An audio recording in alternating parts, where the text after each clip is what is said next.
Lagi kayong nag-aaway ng partner mo, ano?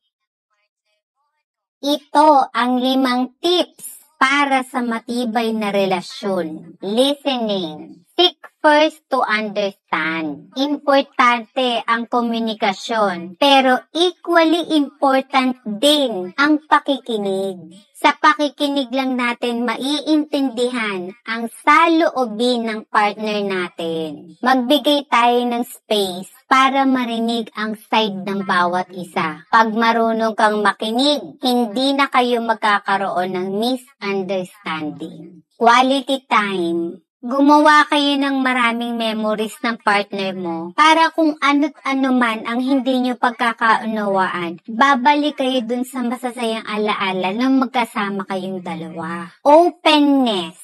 Pag wala kang tinatago, mas healthy ang relationship kasi nagiging totoo ka. Na hindi siya mag-iisip ng kahit na ano dahil lahat sinasabi mo, maging good or maging bad. Gratitude. Lagi mong sasanayin ang sarili mo na i-appreciate mo lahat ng ginagawa niya para sa'yo. Maliit ba ito o malaki? Magiging masaya ang pakiramdam niya dahil naa-appreciate mo ang mga bagay na binibigay o ginagawa niya para sa'yo. Ang totoong pag-ibig ay yung natututo kayo at hindi bumibitaw sa isa't isa.